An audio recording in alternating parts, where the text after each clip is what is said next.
Could you share maybe a little bit about your journey, kind of your story, Yes. your life Yes. story that brought you into this place, that brought you into the line of work you're doing and you're initiating here and trying to bring about?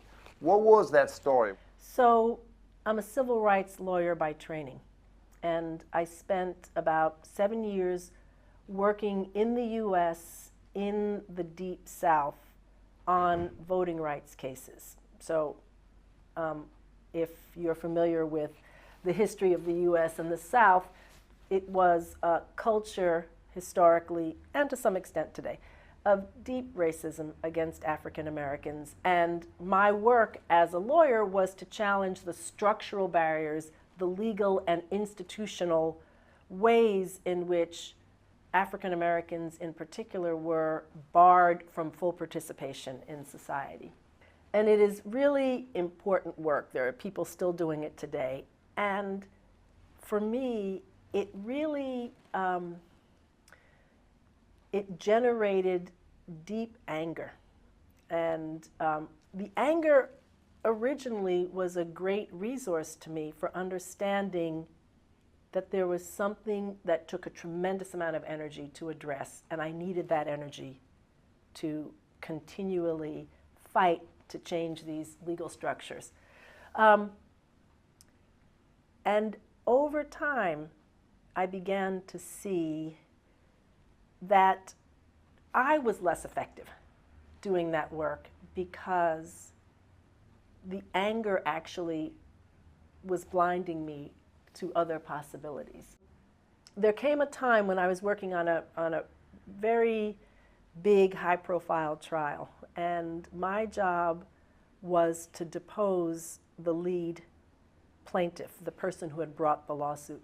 She was an older woman. She was a feminist in her day, and which meant that she herself had been challenging structural exclusion in a very traditional society. She had been a pathbreaker in a lot of ways. But she had a blind spot on this issue of racial exclusion. And that very idea that she had been a pathbreaker, but she couldn't see the path that we were on in terms of racial justice, infuriated me. It just infuriated me. And in the deposition, I lost it. And I just started to savagely just hammer her with questions to the point where she started to cry. And it was a moment when suddenly I felt like I was watching myself and she was my grandmother. And I was savaging my grandmother. There was no other way to describe it. It actually, so I noticed that in the moment, but I went on and finished the deposition. But then over time, it really began to settle in me that this was not going, for me, this was not going to be a pathway to a better society. That for me, that wasn't what I felt needed to be evoked in order to change, to transform society, to make it more equitable, to create a beloved community.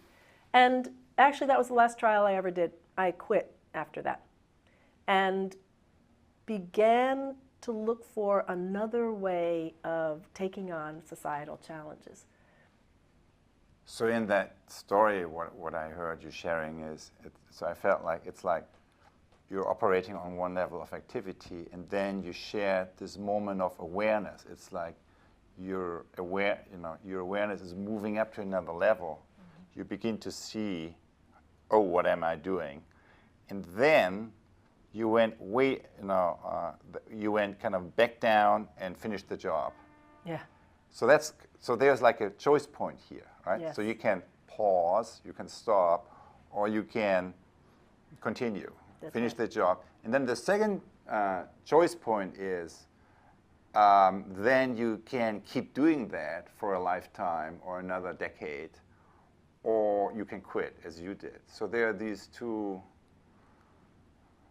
choice points. You become aware, you see yourself, and then you have a choice to either continue or not. That's right. So it sounds like you were ready kind of to move on. So it was kind of resonating with other experiences too.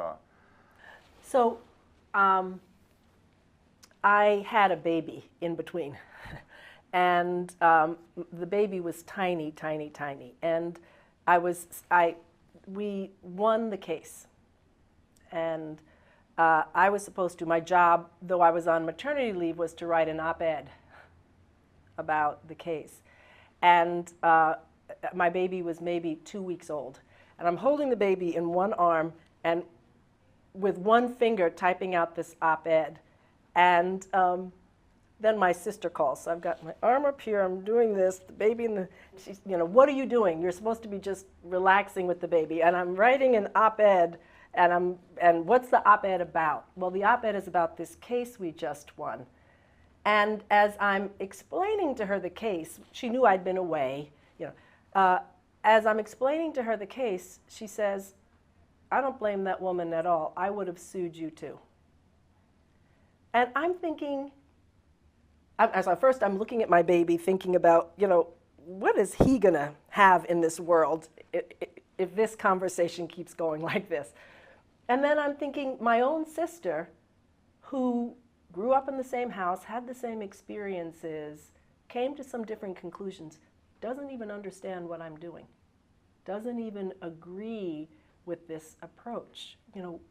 And the woman who was the pioneer in the women's movement didn't understand what we were doing. And so it was this moment of profound disconnect. So before that, dropping back down, figuring out, you know, the anger kind of came back because the anger had been an important tool for me. So it's like, got my armor back on, finished the job.